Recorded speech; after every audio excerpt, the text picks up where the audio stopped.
बीते 8 साल में मोदी सरकार ने भारत की सैन्य ताकत को बढ़ाने के लिए कई महत्वपूर्ण कदम उठाए। चाहे राफेल को भारतीय वायुसेना को सौंपने का फैसला हो, जिससे पूरी दुनिया में भारत की वायुसेना तीसरे नंबर की सेना बन गई। इसके साथ ही इसमें चीन और पाकिस्तान जैसे देश पिछड़ गए। लेकिन इसके साथ ही स्वदेशी हथियार बनाने सहित तमाम ऐसे फैसले भारत सरकार ने लिए जिनकी तारीफ पूरी दुनिया कर रही है। देखिए इस रिपोर्ट में।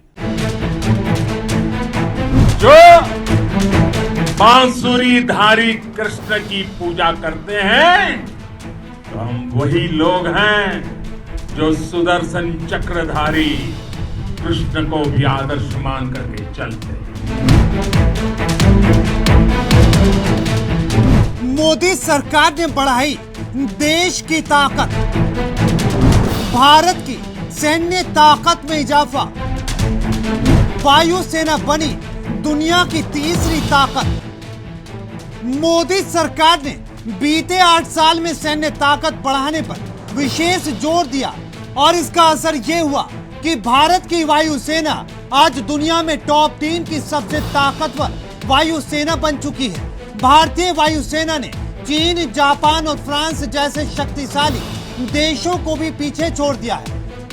मोदी सरकार ने राफेल भारतीय सेना को सौंपने का फैसला किया और इसका असर यह हुआ कि पूरी दुनिया में भारत की ताकत में बड़ा इजाफा हुआ।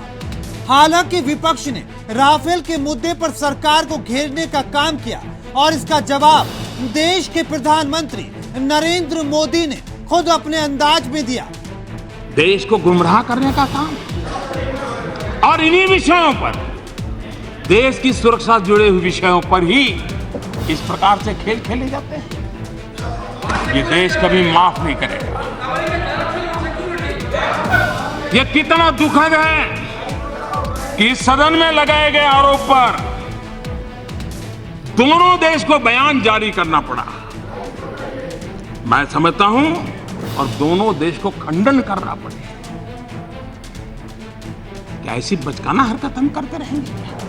कोई जिम्मेवारी है कि नहीं? पाकिस्तान और चीन से सटी सीमा पर तैनात जवानों को मोदी सरकार ने खुली छूट दी ताकि किसी भी हालत में मुंह तोड़ जवाब दिया जा सके और सरकार से इजाजत मांगने में देरी ना हो। एलएसी विवाद पर भी मोदी सरकार ने न सिर्फ सख्ती दिखाई, बल्कि मोदी सरकार के फैसले से दुनिया में भारत की ताकत देखने को मिली। इसके साथ ही प्रधानमंत्री नरेंद्र मोदी ने स्वदेशी हथियारों पर जोर देने का फैसला किया और इसके लिए देश के अलग अलग हिस्सों में न सिर्फ हथियारों की फैक्ट्री बनाई गई, बल्कि भारत के हथियारों की पूरी दुनिया में डिमांड भी बढ़ी। 8 साल बेमिसाल है। माननीय मोदी जी के नेतृत्व में लगातार देश का विकास हुआ है, लगातार देश का मान सम्मान और स्वाभिमान पूरी दुनिया के अंदर बढ़ा है। एक नया भारत, आत्मनिर्भर भारत बन रहा है, स्वाभिमानी भारत, शक्तिशाली भारत और पूरी दुनिया को दिशा देने वाला जो भारत जिसके बारे में लोग कल्पना करते थे, मोदी जी के रूप में आगे बढ़ा। मोदी सरकार ने तीनों सेनाओं के बीच समन्वय बनाने के लिए सीडीएस यानी कि chief defence staff of India बनाने का फैसला किया और इस पद पर जनरल विपिन रावत को तैनात किया गया, जिससे तीनों सेना हर हालत में एक दूसरे के संपर्क में रहे और किसी भी स्थिति में सभी एक साथ मिलकर एक्शन कर सके। हालांकि सीडीएस जनरल विपिन रावत के निधन के बाद पीएम मोदी बेहद भावुक नजर आए। बॉर्डर इंफ्रास्ट्रक्चर को मजबूत करने का काम, देश की सेनाओं को आत्मनिर्भर बनाने का अभियान, तीनों सेनाओं में तालमेल सुदृढ़ करने का अभियान, ऐसे अनेक काम तेजी से आगे बढ़ता रहे। मोदी सरकार का चाहे 7 रक्षा कंपनियों का उद्घाटन करने का फैसला हो या फिर सेना को खुली छूट देने का फैसला, इससे भारत को बड़ा इजाफा हुआ और इससे दुनिया में भारत की धाक भी बढ़ी।